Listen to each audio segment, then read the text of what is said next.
আমায় নিয়ে একটা গান লিখবে বাউল? তোমার একতারার তারে বাঁধবে আমার সুর। শুরুটা তবে করো বাউল সে শ্রাবণের রাত, ঝমঝম বৃষ্টি যখন আঁতুর ঘরের মেঝেই। ধাইমা বলে, আর একটু চাপ দাও মা, আর একটু। বৃষ্টি ভিজে হাত দুখানা নাড়ি কেটে বলেছিল, এই নাও মা, রাজকন্যে। এত বাদল দিন এলেও যখন নাম রেখো বর্ষা। ও বাউল জানো, আমার নাম বর্ষা হলো। টাটকা গরুর দুধে ঠাকুরদার লাঠি ছুঁয়ে ঠাকুর মায়ের দুয়ার জোড়া গল্প নিয়ে আমি ছুটলাম, ফুল কুড়ালাম, মালা গাঁথলাম। তারপর গ্রামের স্কুলে সবাই আমায় দিদিমণি করে দিল একদিন। শাড়ির ভাঁজে নতুন বইয়ের গন্ধ নিয়ে আমি যখন খুব হাঁটছি গ্রামের রাঙা ধুলোয়, ঠিক তখনই আবার বর্ষা এলো, একটা শ্রাবণ মাসে। সেবার কি প্রবল বৃষ্টি, ভরপুর নদী, পথঘাট, জমি সব ভর্তি জল, টুপটুপে ভয় মনে প্রাণে। মাইকে ঘোষণা করল সরকার, সাবধান সাবধান।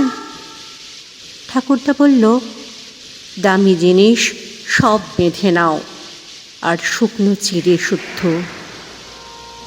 ভাসি নিয়ে গেল গোটা গ্রাম।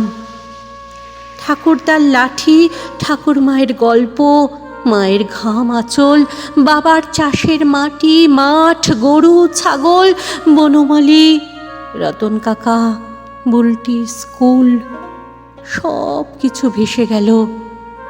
জানো বাউল, সব কিছু ভেসে গেল। আমিও ডুবতে ডুবতে যখন এগিয়ে চলেছি মৃত্যুর দিকে, ঠিক তখন একটা পুরুষ হাত আমার হাত ধরে বলল, ভয় নেই দিদিমণি, আমি হরিপদ হেমব্রম, এসো আমার পিঠে, দেখি বাঁচা যায় কি না। সারাদিন সারা রাত হরির পিঠে, বুকে, নিঃশ্বাসে আমি ভেসে রইলাম। গাছের ডালে আটকে রইলাম 2 দিন। আমার বিষাদ, মন খারাপ, কান্না শুষে নিল সব হারানো হরি তার লোমশ ঠান্ডা বুকে। ও বাউল জানো, 2 গ্রাম শেষ হয়ে গিয়েছিল সে বছর বন্যায়। আমার হরি আমাকে বুক দিয়ে আগলে রেখেছে আজও। কুড়ে ঘরের ভিতরে আমাকে রানী বলে ডাকে। ও বাউল, পোয়াতি হয়েছে বর্ষা জানো।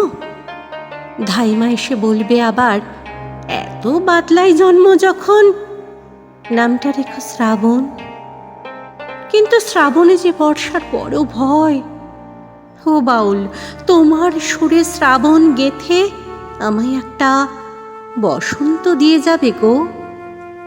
ধাইমা বলবে, ও মেয়ে, তোর রাজকন্যের নাম রাখিস ফাগুন।